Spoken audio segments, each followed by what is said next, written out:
भगवान कृष्ण युद्ध क्षेत्र में साक्षात खड़े थे, लेकिन युद्ध तो लड़ना पड़ा पांडवों को, क्योंकि लड़ाई पांडवों की थी। अब पांडव वहां कायर बन जाते कि हमको युद्ध लड़ना ही नहीं है, हमको कुछ नहीं करना है, राजपाट दे दीजिए, कौरव जो कह रहे हैं सो सही है, तो फिर भगवान कृष्ण क्या करते? वो क्यों युद्ध लड़ने जाए? उनके लिए तो सब बराबर थे, सभी लोग बराबर थे उनके लिए, लेकिन उनके लिए धर्म था, और धर्म पांडवों के साथ था, उन्होंने पांडवों का धर्म का साथ दिया, अधर्म का साथ नहीं दिया। पूरा महाभारत किसने देखा? पूरा महाभारत उसने देखा जिसकी गर्दन पहले ही कट चुकी थी, वो था बर्बरी। वो तो बताया ना कि चारों तरफ चक्र ही चक्र चल रहे थे, और देखने वाला कौन है? जिसका उसी चक्र से गर्दन कट चुका है, आज भी खाटू श्याम के नाम से प्रसिद्ध है। खाटू जी श्याम के नाम से। तो पूरा जब तुम अपने इतिहास पर विश्वास करते हो, या तो खाटू श्याम पर विश्वास मत करो कि है, वो है, थे। अगर मानते हो कि है, तो फिर तुम कायर कैसे हो सकते हो भाई? अगर तुम कहीं ना कहीं सनातन की व्यवस्था से जुड़े हो और उसके वंशज हो, तो तुम कायर नहीं हो सकते हो, और गलत का साथ कभी नहीं दे सकते हो। मैं किसी पार्टी की बातें नहीं कर रहा हूँ, मैं उस चीज की बात कर रहा हूँ जो हमारे देश में शांति बनाए रखे, जिसमें सभी लोग अमन चैन से रह सके। मैं मौलवी पंडित और जो भी कट्टरपंथी है उनकी बातें नहीं कर रहा हूँ, और जिस समुदाय के लोग कट्टरपंथी हैं, जिनसे इस देश को खतरा हो, उनका सरकार को सामूहिक नरसंहार कर देना चाहिए, समाप्त कर देना चाहिए, वो किसी भी धर्म जात विशेष से हो। कट्टरपंथियों के लिए कहीं स्थान नहीं होना चाहिए जिसको समाज को खतरा पैदा हो। अच्छा, एक सवाल मैं आपसे थोड़ा सा करना चाहूंगा जरूर कि आखिर बांग्लादेश के हिंदुओं से इतनी तकलीफ क्या है? इतने सालों से रह रहे हैं, क्या उनके रहने से उनको आपत्ति है वहां, या फिर शेख हसीना के अपने पद छोड़ देने से ऐसा वो लोग किए? आखिर अत्याचार किया क्यों जा रहा है उनको? हमको तो ये नहीं समझ में आ रहा है कि जो बांग्लादेश अपने संस्थापक को जिस तरीके से उसने मूर्ति तोड़ी है और जिस तरह से विध्वंस किया है, उनके सर के ऊपर खड़ा होकर पेशाब किए हैं, भारत के मुसलमान अगर कह रहे हैं कि वो बांग्लादेशी मेरे भाई हैं, तो धिक्कार है, मैं तुम पर थूकता हूँ। जो भी कहता है कि वो बांग्लादेशी जो बांग्लादेश का संस्थापक है और उसके ऊपर थूकता है, पेशाब करता है, और उसको तुम अपना अगर भाई कह रहे हो, के समाज के लोग कह रहे हैं कि नहीं हमारे वो भाई ऐसे, वो भाई है, तो फिर तुमसे नफरत करने लायक हो, तुम भी वही काम कर सकते हो। हाँ, अगर ऐसा माहौल बन जाता है तो वो तुम्हारे भाई नहीं हो सकते हैं। जो ऐसा घृणित काम करता हो, हिंदू हो या मुसलमान, मैं कह रहा हूँ, सही बात, राष्ट्रपति गांधी, महात्मा गांधी हैं, नफरत के देश में भी हमारे उनके खिलाफ बहुत लोग, हम नकारात्मक सकारात्मक सब विचार रखते हैं, लेकिन अगर कोई व्यक्ति हमारा हिंदू खड़ा होकर राष्ट्रपति महात्मा गांधी के ऊपर पेशाब करे, ये सहन नहीं होगा। ये सहन होगा? मैं सहन कर पाऊंगा? सहन होगा ही नहीं, नहीं ना होगा, कभी सहन नहीं होगा, ये बर्दाश्त से बाहर होगा ना, बर्दाश्त से बाहर होगा। उस व्यक्ति को फांसी देने के लिए हम मांग करेंगे। वही मैं कह रहा हूँ कि ये अति हो जाएगी ना। देखिए, हम लोग की एक मर्यादा है। सही बात है। और वही तरीका वो संस्थापक वहां के थे वो, और उनके ऊपर उसी बांग्लादेशी के द्वारा पेशाब किया जा रहा है, चरण पर खड़ा होकर उनकी मूर्तियां तोड़ी जा रही। क्या भारत सरकार गांधी जी की प्रतिमा तोड़ी जाएगी और तो बर्दाश्त कर लेगी? एक यहाँ संसद भंग हो, आज विपक्ष के जितने नेता हैं चुप रह पाएंगे? कभी नहीं। आग लग जाएगी, देश लग जाएगी। और एक संस्थापक को बांग्लादेश का उसके ऊपर पेशाब कर रहे हैं, तुम उनको भाई कह रहे हो, और कहीं आवाज नहीं उठ रहा है तुम लोगों का, कहीं भी नहीं।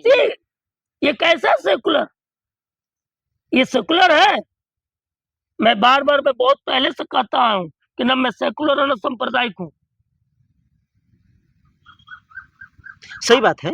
आप जैसे आपने बात कही कि अगर हमारे देश में इस तरह की अगर लोग कर देते हैं कि महात्मा गांधी पे जाकर के चढ़ने के बाद छोड़ो, महात्मा गांधी पे कोई एक ढेला फेंक दे अरे तो भाई यहाँ आतंकी जैसा माहौल बन जाएगा, तुरंत उसके खिलाफ हम अब बयान देंगे, उसके हो जाएगा आतंकी जैसा माहौल, कोई सहन नहीं करेगा। छोटा गांधी बच्चा बनना इतना आसान है? नहीं, छोटा छोटा बच्चा नहीं सह पाएगा। हर व्यक्ति कोई भगवान नहीं होता है, मनुष्य के रूप में जन्म लिया है तो कहीं ना कहीं उससे भूल चूक हो जाती है। हर व्यक्ति से होता है, हम अगर भूल चूक हमसे नहीं होता तो हम भी भगवान हो जाते हैं।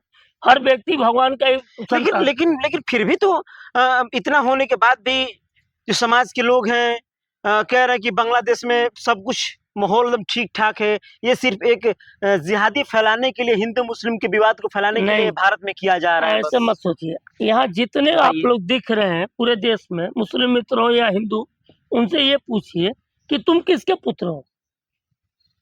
सभी लोग तो ये कहेंगे, वो लोग कहेंगे हम अल्लाह के पुत्र, उसके हैं, हम कहेंगे कि ईश्वर के हम पुत्र, भगवान के पुत्र हैं। हाँ। कोई तो नहीं ना कहेगा कि हम शैतान के पुत्र हैं। नहीं, लेकिन काम तो तुम्हारी शैतानी जैसा है। तो जो लोग शैतानी कार्य कर रहे हैं, शैतानी हरकत कर रहे हैं, वो भगवान के पुत्र कैसे हो सकते हैं? वो ईश्वर के पुत्र कैसे हो सकते हैं जो शैतान का में लिप्त है? कभी हो ही नहीं सकते, कभी नहीं हो सकते। तुम बेकसूरों को वहां मार रहे हो, काट रहे हो, रेप कर रहे हो, बलात्कार कर रहे हो, घर को जला रहे हो, तोड़ फोड़ कर रहे हो, लोगों का जीना मुश्किल वहां पर कर दिए हो। ये बर्दाश्त से बाहर है। ये देखने के बाद अंदर क्रोध आ रहा है। मैं तो भारत सरकार से बोला हूं कि मेरे 4 बच्चे हैं, लड़कियां 2 हैं, तो बच्चे हैं, उम्र अभी 17 से 21 है। आप दीजिए हमको ट्रेनिंग, अगली बार का ट्रेनिंग दीजिए। सही बात है। और जहां इच्छा हो वहां लगाइए। मुझे आपसे कोई तनख्वाह नहीं लेना है अपने बच्चों के लिए। शहीद होने के बाद भी मैं कोई लाभ आपसे नहीं लूंगा। बर्बाद काम से एक पोस्ट पर पूछ दिया अभी काम है। हमने कहा कि भदौरा स्टेशन को लेकर जितना मैं अपने स्टेशन से प्रेम करता हूँ, सब लोग देखें, उतना नफरत मैं मोदी जी से करता हूँ। क्योंकि मेरे सौराई तहसील को बर्बाद अगर किसने किया है तो इसी मोदी जी के भक्त जो गाजीपुर जिले के हैं, उठा रहे हैं, आज उपराज्यपाल बन के बैठे हैं, इस एक स्टेशन को बर्बाद करने का काम किया है मनोज सिन्हा जी। इसलिए मैं नफरत करता हूँ।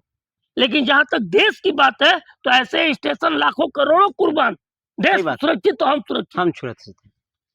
आप हमारे पूरे परिवार को ट्रेनिंग दीजिए और जहां इच्छा वहां लगा लीजिए। मुझे बहुत ज्यादा धरती पर आने की जरूरत नहीं है। जब सामने अत्याचार हो रहा हो, सामने अधर्म का पहरा हो और चूड़ियां पहनकर बैठ जाए घरों में, तो ये सारा जमीन कर जी कर ये भोग कर क्या करोगा? इससे क्या मतलब? ये जितने सारी प्रॉपर्टी जब मानवता रहेगी, शांति बनी रहेगी, सभी लोगों के चेहरे पर मुस्कान रहेगा, तब जाकर रहने का आनंद आएगा। सामने कोई दुखित हो, कोई करा रहा हो, कोई पीड़ित हो, तो तुम दूसरे के दुख से आनंद में रहकर जिंदगी जी रहे हो और सोच रहे हो कि मैं आनंद में रहूंगा, आनंद में हूँ, खुशी में हूँ। ये जिंदगी भैया तुम्हें मुबारक, ये जिंदगी मुझे नहीं चाहिए। अच्छा एक चीज बताइए, और मैं अपने जीवन में जब से मेरा ज्ञान खुला, मैं तब से ऐसा हूँ। इसके लिए मैं बहुत लड़ाई लड़ा, बहुत अपने अपने तरीके से। जब हमको लगा कि यहाँ गलत हो रहा है, मुझे चुप नहीं रहना चाहिए, मैं बोल दी, उसका मुझे खमियाजा भुगतना पड़ा है। अच्छा एक सवाल मैं थोड़ा सा करूंगा कि सब धीरे धीरे आ रहे पक्ष में, योगी जी का मैंने पीछे भी कहा कि बयान आया है, ठीक है, लेकिन आखिर और सारे जितने लोग हैं, आखिर भैया हमें बार बार इसलिए सवाल कर रहा हूं आपसे जी कि चुप क्यों, अपना बातों को ट्वीट तक नहीं कर रहे। मैं हाथ जोड़ के प्रार्थना करूंगा हिंदुओं पे। ये सबसे बड़ा मैं सवाल इसलिए कर रहा हूँ, सुन लीजिए कि ये भाई हिंदू किसके हैं? अब मैं बता, कोई भी हो, मैं अपने पूरे देश प्रेमियों से, जो इस देश को चाहते हैं, जो कहते हैं कि वतन मेरा है, हम यहीं के रहने वाले, उनसे मैं स्पष्ट कहना चाहूंगा और आग्रह करूंगा सभी लोगों से कि देश सुरक्षित कैसे रहेगा, इसके लिए उनको सोचना पड़ेगा। अगर जो लोग सिर्फ खाने के लिए और अपना सिर्फ काम बनाने के लिए अगर देश में है, तो फिर इस देश के संसाधनों पर उनका अधिकार नहीं होना चाहिए।